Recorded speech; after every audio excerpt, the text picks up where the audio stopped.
Cette capsule vous est présentée par la boutique Maixu pour vos peluches et articles décoratifs geek, ainsi que par Evo Retro, distributeur d'accessoires cool pour gamers et collectionneurs de figurines et de jeux vidéo. Oh, bonjour, ici Jean-Philippe pour ciné-techno.com et aujourd'hui je vais vous parler du film Cruella que j'ai regardé en version numérique. C'est du réalisateur Craig Gillespie et ça met en vedette la fabuleuse Emma Stone dans le rôle de Cruella, la toujours aussi bonne Emma Thompson dans le rôle de la Baroness von Hellman, Joel Fry qui est Jasper, Paul Walter Hauser qui est Horace et Mark Strong dans le rôle de John, le valet de la baronne. C'est des studios Walt Disney et c'est au cinéma et sur Disney Plus en accès premium à compter du 28 mai 2022. Cruella est un tout nouveau long métrage en prise de vue réelle qui nous présente les origines de la méchante et la légendaire Cruella. L'action se déroule dans les années 1970 à Londres, au milieu de la révolution punk rock.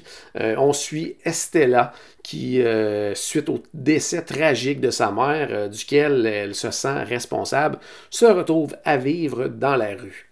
Estella se lie d'amitié avec de jeunes voleurs et elle grandit avec eux, réussissant à survivre grâce à des petits crimes ici et là et en maîtrisant parfaitement l'art du pickpocket. Malgré sa vie rock'n'roll, Estella rêve de devenir designer. Et grâce à Jasper, bien, elle se trouve un emploi honnête dans une grande boutique de mode où elle doit se contenter de faire des tâches ménagères, donc elle n'est vraiment pas heureuse de ça.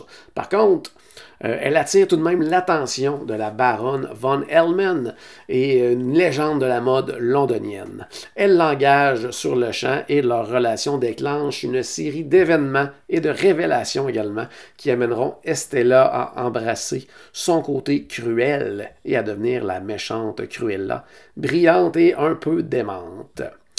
Tout comme Maleficent, il y a quelques années, Cruella nous permet de découvrir la version de l'histoire de l'œil de la vilaine.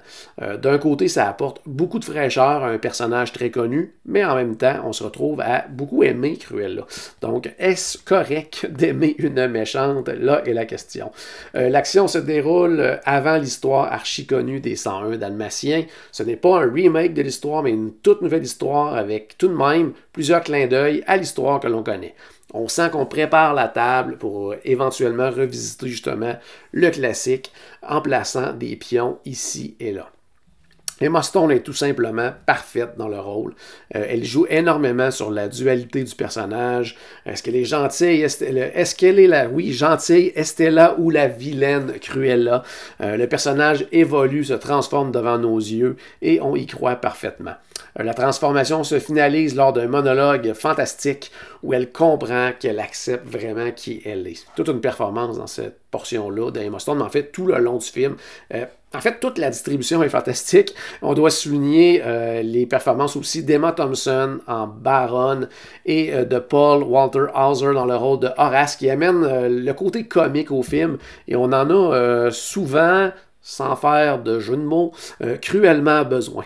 Car ici, on est loin d'un film classique là, de Disney. Craig Gillespie, Gillespie plutôt, le réalisateur du film décapant I, Tonya, sort des sentiers battus, du moins pour un film du studio là, de la souris la plus connue au monde. C'est un film sombre, un peu tordu, parfois complexe et vraiment pas conforme. Les images sont belles, la réalisation est inspirante, on découvre une toute nouvelle Cruella, le petit côté punk aussi là, des années 70, autant au niveau du look, des vêtements, de la musique, ça ajoute un petit côté grinçant au film et encore une fois, on est loin de notre Disney habituel. J'ai vraiment beaucoup apprécié le film. J'en suis tout de même sorti avec deux questions. Un, est-ce qu'on aurait gagné à raccourcir légèrement le film qui dure tout de même 2h15? Et la deuxième, surtout, est-ce que Disney risque est-ce que c'est un risque, oui, pour Disney d'offrir un film basé sur cette histoire classique, mais en ne s'adressant pas nécessairement à des enfants? C'est pas un film pour les jeunes enfants. Donc, pour cette deuxième question, on aura probablement la réponse dans les prochaines années selon le succès là, que connaîtra ou non ce film. En conclusion, pour l'ambiance, tout sauf disneyenne de ce film, pour une rencontre au sommet de deux aimants maîtrisant parfaitement tous les deux leur rôle, et pour découvrir Cruella sous un tout autre angle, je recommande fortement ce film, l'excuse parfaite pour retourner au cinéma. C'était Jean-Philippe, merci et bon visionnement.